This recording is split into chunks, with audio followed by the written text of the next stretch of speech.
ಸ್ನೇಹಿತರೆ, ಇಂದು ಒಂದು ಅತ್ಯಂತ ಮುಖ್ಯವಾದ ವಿಷಯ ಇದೆ. ತಂದೆಯ ಆಸ್ತಿಯಲ್ಲಿ ಮಕ್ಕಳಿಗೆ ಯಾವ ಸಂದರ್ಭದಲ್ಲಿ ಹಕ್ಕು ಇಲ್ವಾ?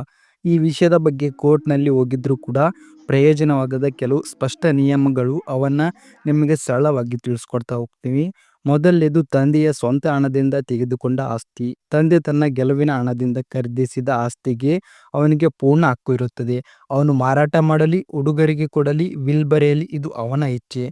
ಇದು ಪೂರ್ವಜರ ಆಸ್ತಿ ಅಲ್ಲದಿದ್ದರೆ ಮಗಳಿಗೆ ಕಾನೂನುಬದ್ಧ ಹಕ್ಕ ಇರುವುದಿಲ್ಲ. ಇನ್ನು ಎರಡನೇದು 2005ರ ಹಿಂದಿನ ಪೂರ್ವಜರ ಆಸ್ತಿ ವಿಭಾಗ.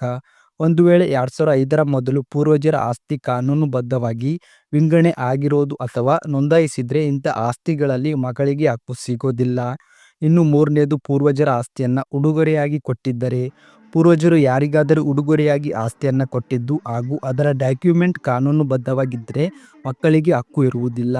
ಇನ್ನು ನಾಲ್ಕನೇದು ಮಗಳು ಸ್ವಪ್ರೇರಿತವಾಗಿ ಹಕ್ಕು ಬಿಟ್ಟುಕೊಟ್ಟರೆ.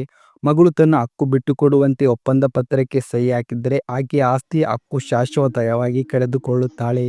ಇಂದು ಐದನೇದು ತಂದೆ ವಿಲ್ನಲ್ಲಿ ಮಗಳ ಹೆಸರನ್ನ ಹೊರಗಿಟ್ಟಿದ್ದರೆ.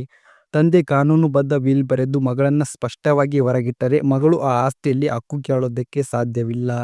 ಇನ್ನು ಆರನೇದು ಆಸ್ತಿಯನ್ನ ಟ್ರಸ್ಟ್‌ಗೆ ವರ್ಗಾವಣೆ ಮಾಡಿದರೆ. ಆಸ್ತಿಯನ್ನ ಟ್ರಸ್ಟ್‌ಗೆ ವರ್ಗಾವಣೆ ಮಾಡಲಿ ಅಥವಾ ಸಂಪೂರ್ಣ ಬೇರೆಯವರಿಗೆ ಕಾನೂನುಬದ್ಧವಾಗಿ ಹಸ್ತಾಂತರ ಮಾಡಿದರೆ ಮಗಳಿಗೆ ಆನುವಂಶಿಕ ಹಕ್ಕು ಇರುವುದಿಲ್ಲ.